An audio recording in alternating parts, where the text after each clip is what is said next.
dive into today's gospel lesson from Matthew's account, I think we need to become familiar with something called the lex talionis.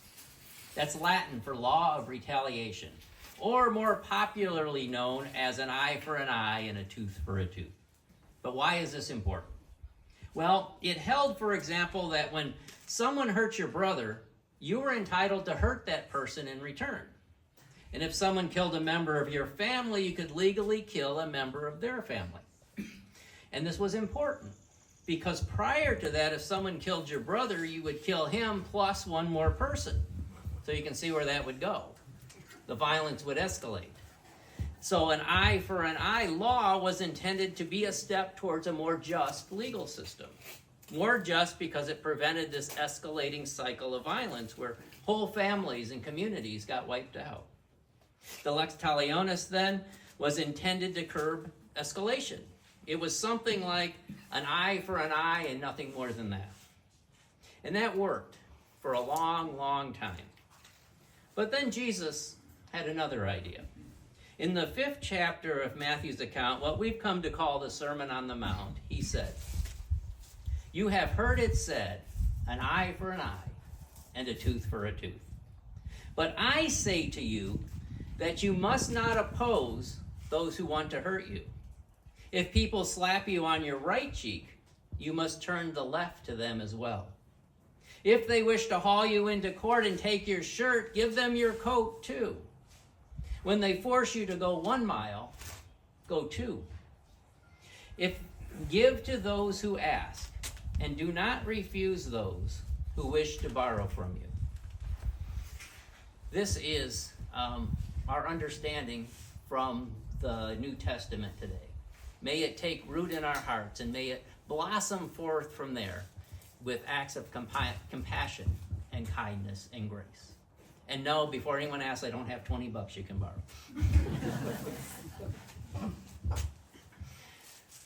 A long time ago, in a church far, far away, I was leading a Bible study focused on the Sermon on the Mount. And one of the important teachings that Jesus' followers heard during that mountainside lecture was this, what we just read, this turn the other cheek business. But there was one person in attendance who was having none of it. She said, "I believe in an eye for an eye and a tooth for a tooth. If someone hurts me or my family or tries to steal my land, well, let's just say they're going to be sorry."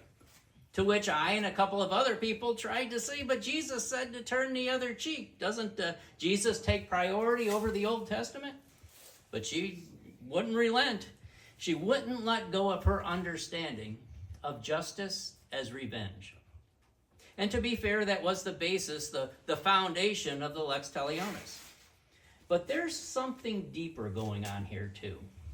As modern Christians, we began to emphasize the fact that Jesus' Sermon on the Mount explicitly rejects this eye for an eye and a tooth for a tooth as a guide for personal ethics. It's a part of our progression as a species. But it's also important to understand that Jesus' teaching here is not merely a legalistic reevaluation, but instead it's a calling. It's a calling to live one's life based on love, compassion, and forgiveness, even towards one's opponents. And it's this perspective that moves us beyond the old notion of personal revenge and replaces it with a call for reconciliation. We call this restorative justice. Restorative justice focuses on healing rather than revenge, restoration to community rather than exile from it. This approach to justice centers on restoring victims, holding offenders accountable, and then repairing the harm done within the community. And restorative justice challenges us as people and as a community of faith to align ourselves with God's vision of restored relationships and God's desire for all people to seek wholeness. You see, true justice does not seek to degrade or punish harshly, but instead to heal, to transform, to lift up even the individuals who have done wrong. And when viewed from this perspective, God's justice is seen as redemptive instead of, as my former parishioner desired, punitive. But how does all this affect us today? Well, it was Dr. King who famously said, "The arc of the moral universe is long, but it bends towards justice." The arc of the moral universe is long, but it bends towards justice. Now, unfortunately, in the United States today, and even in some churches, we're experiencing a movement backwards towards justice as revenge. And this movement has been causing many people to become afraid. Afraid as the economy tanks and as prices rise and as jobs are being lost. Afraid as political violence and school shootings continue to plague our nation. Afraid as whole groups of people are threatened by the same government who swore an oath to protect them. And I know many of you are worried about these things. I'm right there with you. But, you knew there was a but coming. But, here's the good news. That arc that Dr. King used to illustrate justice, it isn't limited to our time. It's longer than we could ever imagine. So, we only see a small portion of it. And this moment in time and our existence within it is but a fraction of the overall arc. History has shown that there's a pendulum that swings back and forth between punitive and restorative ways of thinking. So, here's the better news. Every time that pendulum has swung, humankind has advanced. If just a little bit, we've progressed and evolved towards God's vision of justice. A justice of a more kind and equal and loving coexistence with all people and all of creation. Which leads us to the best news of all. God's vision is grounded in peace. In an earlier passage in Matthew's Sermon on the Mount, Jesus said, "Blessed are the peacemakers," not the warriors, not the victors, not the empire builders. Blessed are the peacemakers. My friends, if we're going to get out of this mess, we must return to basic morality.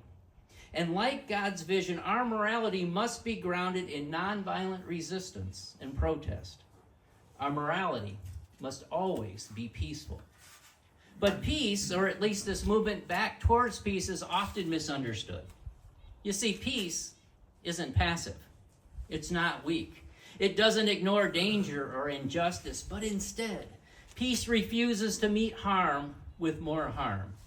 It refuses to become the thing that it stands against. So to be a peacemaker is to reject this reflex of retaliation, an eye for an eye kind of thinking. To be a peacemaker is to stand in the breach, not with bombs, but with bravery. To be a peacemaker is to see our neighbors and even our enemies as human beings. To be a peacemaker is to disarm not only weapons, but our own hearts. And finally, to be a peacemaker means choosing again and again and again what kind of world we're going to build for future generations. My friends, let us choose God's vision of peace. Let us choose Christ's way of compassion. Let us choose restorative justice as the Spirit continues to move all of us towards wholeness, liberation, and freedom. May it become so. Amen. Amen. Well, we have a hymn of response today. We can stay seated.